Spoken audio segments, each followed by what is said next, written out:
E o segredo, eu quero abrir uma palavra para vocês, se me permite abrir para vocês bem rapidinho. Sim. Atos capítulo 2, assim, ó, versículo 37. As pessoas têm dúvida, como é que é o caminho da salvação?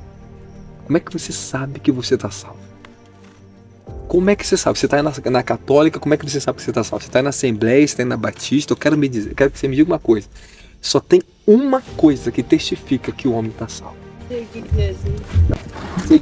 Seguir Jesus até os falsos profetas seguem.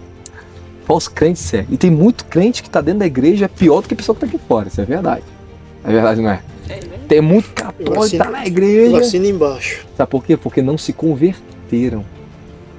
Pedro, olha só, Pedro, ele andava com Jesus 3 anos. Antes da morte de Jesus, Pedro falou assim, mestre, eu vou contigo até a morte. Jesus falou para Pedro assim, você vai comigo até a morte? Essa noite, antes que o galho cante, tu me negará 3 vezes. E Jesus falou para Pedro assim, quando você se converter, Pedro, converte também teus irmãos. Porque Pedro ainda não era convertido. Ele era convencido. Então tem muito crente convencido, mas não é convertido. Sabe por quê? Só tem um segredo que eu quero falar para vocês agora. Que todos nós temos que receber para você ter completa certeza que você está salvo. Os primeiros cristãos em Atos capítulo 2, após o descido do Pentecostes, no dia de Pentecostes, que o Espírito Santo desceu, vocês já ouviram falar sobre isso? Foram todos cheios do Espírito Santo. Começaram a falar em novas línguas, a profetizar, etc. Pedro pegou o sermão, falou que Jesus morreu e ressuscitou ao 3º dia, que todos nós temos que crer na morte e na ressurreição. Para quê? E crer para arrependimento dos pecados, para que nós tivemos que ter perdão de todos os nossos pecados e ter acesso à salvação eterna. Vamos lá. E ouvindo eles essas palavras, ficaram com seus corações apertados, agoniados em seus corações. E desejaram saber de Pedro e de outros apóstolos, caros irmãos, o que deveremos fazer para ser salvo? E orientou-lhe Pedro, arrependei-vos cada um de vós, e cada um de vós sejam batizados em nome de Jesus Cristo para perdão dos vossos pecados, e recebereis o dom do Espírito Santo. 3 coisas aqui, arrependimento, batizar nas águas em nome de Jesus para perdão dos pecados, que é a sua confissão pública. Terceiro, sem isso aqui, você está incompleto. 3 coisas ele falou para você. E nós temos que respeitar o que a Bíblia diz. E recebereis o dom do Espírito Santo. Olha agora, eu vou falar para você. Efésios capítulo 1, versículo 3. Assim.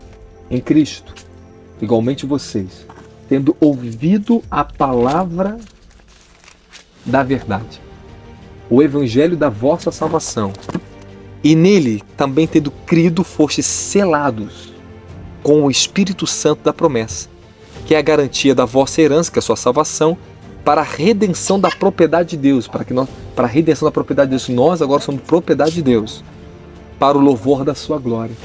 Então você recebe o Espírito Santo como um selo na sua vida, ou seja, quando Jesus voltar, ele vai olhar para você e falar, você tem o meu Espírito.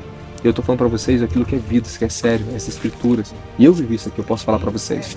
Não estou te convertendo, tentando te converter em meio de minha igreja, nada disso. Eu estou só pregando o evangelho para vocês. Eu falo para o pessoal, minha religião não salva ninguém, o que salva é o evangelho. Se você crê e viver o que a Bíblia diz, se você crê e receber o Espírito de Deus, como eu recebi na minha vida. Tem minha religião? Eu sou cristão? Sou cristão, porque eu sigo Cristo, eu sou evangélico, porque eu sigo o evangelho. Nós temos que ter Deus e conhecer o poder de Deus na nossa vida, é verdade, não é? Olha só, Romanos capítulo 8 diz assim, ó, isso aqui é uma exortação para nossas vidas, e aí nós temos que conhecer as Escrituras, porque Jesus falou assim, ó, cuide, analise as Escrituras, porque nela tem a vida eterna, elas ensinam e falam de mim. Então a Bíblia, os caminhos de Deus estão revelados em suas palavras.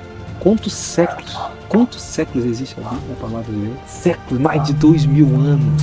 E até hoje está aqui, ó, sabe? Porque Jesus falou, ó, vai passar os céus e a terra, mas as minhas palavras jamais passarão. É o poder de Deus, é a palavra de Deus. Ele diz assim, ó, porque a mentalidade da carne é inimiga de Deus. Ela não se submete à lei de Deus, à mente humana. Porque os que vivem na carne, pela própria razão, não pode agradar a Deus. Vós, contudo, não está debaixo do jugo da carne, mas do Espírito de Deus. Se de fato que o Espírito de Deus habita em vocês, porque todavia, se alguém não tem o Espírito de Deus, de Cristo, não pertence a Cristo. Então, se eu não tenho o Espírito Santo, eu não posso dizer que eu sou salvo. Todos esses anos na presença, meu amigo, eu nunca me desviei do Senhor, sabe por quê? Ele me deu o Espírito Santo, que me ajuda nas minhas fraquezas, que me libertou dos meus pecados, transformou meu caráter, me deu o poder da vida, os dons maravilhosos, e me ungiu, me constituiu como pastor. Hoje eu tenho as ovelhas, eu ganho tantas almas para Jesus, sabe por quê? Porque ele me ungiu. Estou andando em santidade na presença do Senhor. Não é porque é santarrão, não, porque não é veste te torna santa, não, porque transformou meu coração. Quando o Espírito Santo vem, Romanos capítulo 5, versículo 5, sabe o que diz? E essa confiança em Deus não nos decepciona, porque Deus derramou seu amor em nossos corações por intermédio do Espírito Santo que Ele mesmo nos ortogou, nos doou. Aleluia. Você está entendendo? Eu não duvido da bondade de Deus. Eu não tenho medo dele, eu tenho temor, eu tenho respeito a Ele. Medo te afasta de Deus, temor te faz você ter reverência a Ele. E o Espírito Santo, quando veio na minha vida, me ensinou a ter temor. Ele me libertou dos meus pecados, me ensinou a vencer minha fraqueza na cara. E me deu a santidade dele, transformou. Ele transforma, porque a Bíblia diz que todos que estão em Cristo, nova criatura é.